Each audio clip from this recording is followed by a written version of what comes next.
I started to be bothered by the thought that my mother no longer loved my father. I put the thought out of my mind and returned to the list. 1001 salt sea air. 1002 aromatic duck pancakes with hoisin sauce. It's common for the children of suicides to blame themselves. It's natural. 1003 sunlight. But just because it's a natural response doesn't mean there's no truth in it. 1004.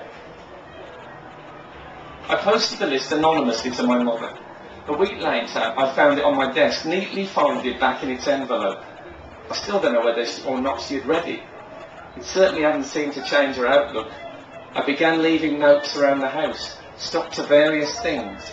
On her mirror was 1,760 kittens. On the kettle, 3,675 Marlon Brando. And on her bed, 11 bed. Every night I'd return to my room to find a neat pile of small custard yellow squares of paper, each with a number and a word. I got more inventive, writing on the inside of cereal packets or shoes, carving words into fruit, or painstakingly arranging her alphabetic spaghetti. Last year, when I finally moved the last of my stuff out of the house, I found a few. 21,304 hammocks. Inside the lid of some mustard, 630 cheese and pickle sandwiches stencilled onto a coat hanger. At university, the list took on a life of its own. People were constantly asking if they could read it, add to it, photocopy it. Over the years, the list grew to several thousand entries, then to several thousand pages. The document was scrawled all over with different handwriting and in different colours, with exclamation marks, underlining, asterisks, footnotes and amendments, drawings and even the odd diagram. People would read through it, sometimes in groups, and their faces would light up. They would read the occasional one out and laugh or nod emphatically, saying something like, "That's so true," or "Wow, yeah, I forgot about that." It became a useful screening device for prospective partners. Either they got the list or they didn't. If they didn't, then they could sod off. For a while, the list lost its way. The reason for it had long since been forgotten in its unending appetite for wonderful things.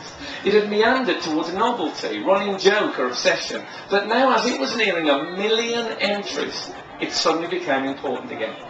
I began to type it up, a huge task, particularly as every day my inbox was full of suggestions and additions.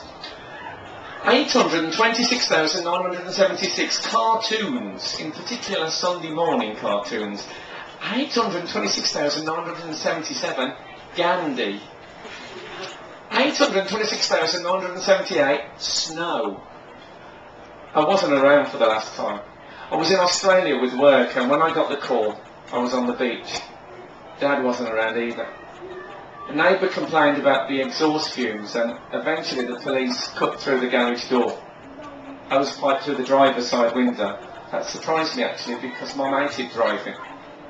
She had poor circulation, would always complain about her ankles on long journeys. Such a masculine way to choose to die, I think. Car radio was on. I assumed tuned into Radio 4 or Classic FM or something.